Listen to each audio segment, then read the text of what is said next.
ममता बनर्जी बंगाल के अंदर सीएम के पद से इस्तीफा नहीं देंगी, क्योंकि जो जीत बीजेपी के द्वारा दिखाई जा रही है वेस्ट बंगाल के अंदर वो गलत है, वो मैन्युपुलेटेड है, या फिर मैं कहूंगा वो इलेक्शन कमीशन ऑफ इंडिया की गलती धांधली की वजह से, आर्म्ड फोर्सेस हैं उनकी वजह से, एसआईआर है उनकी वजह से वैसी जीत उन्हें यहां पर मिली है। अगर एथिकली बात करें तो एथिकली ये जीत ममता बनर्जी के पास गई है और ये जनादेश नहीं है। ऐसा अभी रिसेंटली कहा गया, एक बहुत बड़ा स्टेटमेंट यहां पर ममता बनर्जी के द्वारा दिया गया है और उन्होंने कहा है कि मैं सीएम के पद से इस्तीफा नहीं देने वाली हूं। तो ऐसी कंडीशन में क्या होगा? भारतीय संविधान, कोई नियम, रूल्स, रेगुलेशन, परंपराएं, इस बारे में भारत की जो राज व्यवस्था है, भारत की जो पॉलिटी है, उसके बारे में हमारा कॉन्स्टिट्यूशन क्या कहता है? और ऐसी कंडीशन में जो गवर्नर होते हैं, उन गवर्नर के रोल्स क्या होते हैं, एक यूपीएससी सीएससी एस्पिरेंट के लिए जानने वाली क्या सारी चीजें हैं, और उसके अलावा देश के एक जागरूक नागरिक के नाते एक पॉलिटी या फिर कॉन्स्टिट्यूशन, आपके देश का संविधान क्या कहता है, उन सब चीजों को हम इस वीडियो के अंदर समझने की कोशिश करेंगे। और ममता बनर्जी ऐसा क्यों कर रही है, उनके पास क्या ऐसे ऑप्शंस हैं इसके अलावा, या फिर केवल ये एक हार को ना स्वीकार करने वाली बातें, या फिर एक वो चिड़चिड़ापन, व्हाटएवर आप कुछ भी कह सकते हैं, उन सब चीजों को समझने की हम कोशिश करेंगे। नमस्कार, मेरा नाम है Shubham Sisodia. Let's crack UPSC CSC Hindi पे आप सबका बहुत बहुत स्वागत है। आइए शुरुआत करते हैं। क्या है पूरा मामला? रिसेंटली थोड़ी देर पहले ही बहुत सारी ऐसी जो रिपोर्ट्स हैं, वो रिपोर्ट्स मीडिया में सर्कुलेट होने लगी और ये एक बड़ा पॉलिटिकल डिबेट यहां पर बन गया कि क्या ये वेस्ट बंगाल के अंदर कोई कॉन्स्टिट्यूशनल क्राइसिस बनने वाला है, क्योंकि यहां पर देखा गया, ममता बनर्जी के द्वारा बोला गया कि वो रिजाइन नहीं करेंगी और उन्होंने कहा कि उनकी ये जो हार हुई है बंगाल के अंदर, it was just a conspiracy, उनके अगेंस्ट में एक षड्यंत्र रचा गया और षड्यंत्र के तहत उनको जो हार है वो हार यहां पर देखने को मिलेगी। और उनके द्वारा ये जो इलेक्शन है, उस इलेक्शन के हार के बाद जो रिजल्ट्स हैं, उन रिजल्ट्स के बाद यहां पर बोला गया, उन्होंने यहां पर यह कहा कि भाई ये जो मेरी हार है ना, ये नेचुरल नहीं है, ये जनादेश नहीं है। अगर ये जनता का आदेश होता, ये जनादेश होता, तो मैं आराम से इस हार को स्वीकार कर लेती, लेकिन ये वास्तव में ये जनादेश नहीं है। ये बीजेपी या फिर जो भी मैं कहूंगा केंद्र के अंदर जो सत्ताधारी दल हैं, उन सब की कॉन्स्पिरेसी, नौकरशाही का गलत तरीके से इस्तेमाल करके, और इलेक्शन कमीशन ऑफ इंडिया के ऊपर एसआईआर से लेके पूरी चुनाव की प्रोसीडिंग तक के बहुत सारे आरोप भी ड्यूरिंग इस पूरे के पूरे चुनाव के दौरान यहां पर लगाए गए हैं ममता बनर्जी के द्वारा। यहां पर अब बात आती है, सवाल यहां पर उठता है कि जो ममता बनर्जी के द्वारा ये स्टेटमेंट दिया गया, उसके बाद ऑप्शंस क्या हैं, कॉन्स्टिट्यूशन ऑफ द इंडिया क्या कहता है, कहां से हमने कॉन्स्टिट्यूशन में इन सब चीजों को शामिल करा, उन चीजों पर हम लोग यहां पर जोर दे रहे होंगे। आप देख सकते हैं, ये इनकार करने के बाद जब इलेक्शन का मना करा गया, तो फिर ऐसे उस कंडीशन के बाद हमारे यहां पर जो रूल्स हैं, जो रेगुलेशंस हैं, वो क्या कहते हैं। देखिए, भारतीय संविधान है, उस भारतीय संविधान को ऐसा बनाया गया है, हमारे संविधान निर्माताओं ने उसे ऐसा बनाया गया है कि उसे अलग अलग देशों से अलग अलग व्यवस्थाओं को लेके उसमें समाहित करा गया है। उसी तरह की एक व्यवस्था है। और जब हम बात करते हैं कि भारतीय संविधान में अलग अलग देशों के स्रोतों से चीजों को शामिल करा गया है, इसी तरह से ब्रिटेन से, या फिर मैं कहूंगा यूके से, एक व्यवस्था को भारतीय संविधान के अंदर शामिल करा गया है, और वो है संसदीय शासन व्यवस्था, जिसे हम कहते हैं parliamentary form of the government. उस parliamentary form of the government के अंदर कुछ चीजें होती हैं, कुछ नियम होते हैं उसके।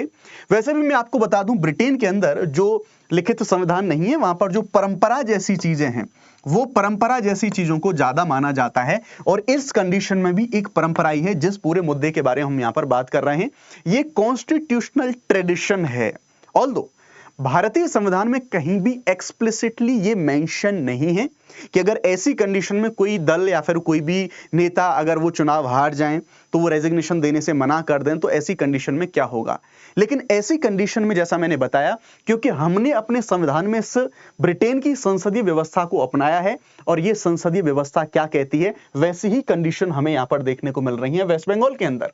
और संसदीय व्यवस्था में एक सिंपल सी बात बोली जाती है कि जिस भी पॉलिटिकल पार्टी के पास, या फिर जिस भी गठबंधन के पास लोकसभा में या फिर विधानसभा के अंदर जिस भी दल के पास मेजॉरिटी होगा, उसी दल की सरकार यहां पर बनेगी। अब इससे रिलेटेड सुप्रीम कोर्ट के केस के बारे में भी हम लोग यहां पर बात करेंगे कि मान लो इलेक्शन हो जाए।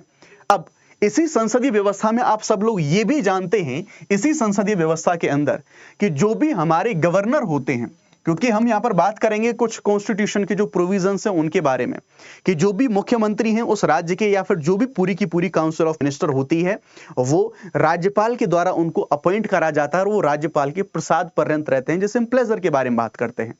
यहां पर प्रसाद पर्यंत का मतलब ये नहीं कि जब राज्यपाल का मन करेगा तब हटा देंगे, लेकिन ध्यान रखिएगा यहां पर एक विवेकाधीन स्थिति और कुछ ऐसी कंडीशन, संवैधानिक कंडीशंस बनती हैं कि अंटिल और अनलेस जो काउंसिल ऑफ मिनिस्टर है उसका जब तक मेजॉरिटी है तब तक राज्यपाल उनकी सलाह को मानने के लिए बाध्य होते हैं। जब तक उनकी मेजॉरिटी नहीं है राज्यपाल कभी भी अपने प्लेजर को वापस ले सकते हैं, यानी कि राज्यपाल फिर कभी भी सीएम को या फिर उसकी काउंसिल ऑफ मिनिस्टर को अगर उनका प्लेजर नहीं है तो उसको बर्खास्त कर सकते हैं। हाउएवर इनका कार्यकाल वैसे भी समाप्त होने वाला है इस वाली विधानसभा का, तो शायद उन चीजों की जरूरत भी नहीं पड़ेगी। 8 या 9 तारीख को जो कार्यक्रम है, यानी कि जो नई सरकार गठित होने वाली है बंगाल के अंदर, वैसी कंडीशंस हमें यहाँ पर देखने को मिल रही होंगी। कुछ और कॉन्स्टिट्यूशनल जो इश्यूज हैं उनके बारे में हम यहाँ पर बात करेंगे। अब देखिए और भी आगे मैं इन चीजों को बढ़ाऊंगा। जैसा आप जानते हैं कि बीजेपी ने भारी बहुमत यानी कि 207 जो सीटें हैं, 260 सीटों से जो विजयी हैं वो विजयी यहां पर हुए हैं, और जो ममता बनर्जी हैं खुद जो सीएम के पद पर थी वो अभी हमें यहां पर हारती हुई देखने को यहां पे मिलती हैं। अब जैसा इन सब चीजों के बाद बोला गया कि मैं रेजिग्नेशन करने के लिए मैं राजभवन नहीं जाऊंगी, ऐसा उनके द्वारा बोला गया है कि वो इस्तीफा देने का कोई सवाल ही नहीं है, ना वो रेजिग्नेशन देंगे ना वो राजभवन जाएंगी रेजिग्नेशन देने के लिए। और उन्होंने साथ ही साथ ये भी आरोप लगाया कि 100 से ज्यादा जो सीटें हैं उन सीटों को चोरी करा गया है इलेक्शन कमीशन के ऊपर, सेंट्रल गवर्नमेंट के ऊपर और इवन जो हमारे सेंट्रल आर्म्ड फोर्सेस हैं उनके ऊपर। हालांकि समटाइम्स जो इलेक्शन कमीशन ऑफ इंडिया है उसके ऊपर सवाल उठते रहे हैं, आप सब लोग जानते हैं। इवन जितनी भारी संख्या में जो सीआरपीएफ या फिर जितने भी हमारे आर्म्ड फोर्सेस हैं उनको तैनात करा गया था उनके ऊपर भी एक जो सवाल है वो सवाल खड़ा होता हुआ हमें यहाँ पर देखने को मिलता है। अब जैसा हम देखेंगे उसके बाद जो ममता बनर्जी उन्होंने इसे अपनी हार नहीं, उन्होंने इसे अपनी नैतिक जीत बताया है और ये कहा कि जनादेश तो उनके पक्ष में था, लेकिन इस जनादेश की जगह पर जो सीटें हैं, जो नंबर है, उसको यहां पर लूट लिया गया है। तो जिस कॉन्स्टिट्यूशन के बारे में यहां पर बात कर रहा हूं, जिन प्रोविजंस के बारे में यहां पर बात कर रहा हूं, आप सब लोग जानते हैं कि जो संसदीय शासन की व्यवस्था है जो कि ब्रिटेन से अपनाई है और उन चीजों में जो परंपराएं हैं उन परंपराओं का ज्यादा बड़ा स्थान है हमें यहां पर देखने को मिलता है।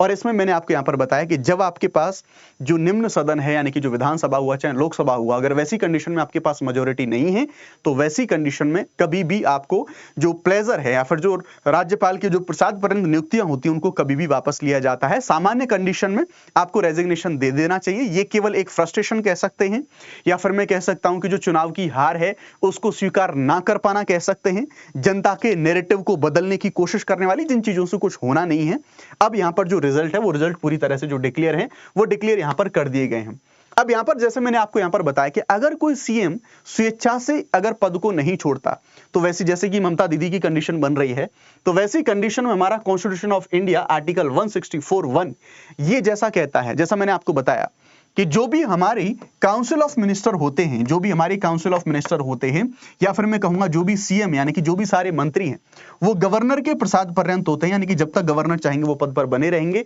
जब गवर्नर अगर वैसी कंडीशन उनके पास मेजॉरिटी नहीं है तो गवर्नर कभी भी उसे डिसॉल्व कर सकते हैं, कभी भी उनको बर्खास्त कर सकते हैं। ये चीज हमें यहां पर देखने को मिलेगी। अच्छा, बर्खास्त वाली कंडीशन एक और मैं आपको बता देता हूं, क्या गवर्नर कभी भी काउंसिल ऑफ मिनिस्टर को बर्खास्त कर सकते हैं या फिर क्या वो इसे करने के लिए, इस काम को करने के लिए बाध्यकारी हैं? डेफिनेटली, या फिर मैं कहूंगा क्या इस चीज का जुडिशियल रिव्यू नहीं हो सकता। ऑल्दो ऐसी कंडीशन में बंगाल के मामले में कोई भी जुडिशियल रिव्यू की गुंजाइश है ही नहीं, क्योंकि सीधा सीधा इलेक्शन आया, जो इलेक्शन का रिजल्ट है वो हमें यहां पर देखने को मिलता है। हाउएवर आपको इसके रिगार्डिंग एसआर वोम्मई केस है सुप्रीम कोर्ट का, वो भी देखना होगा कि जो गवर्नर हैं,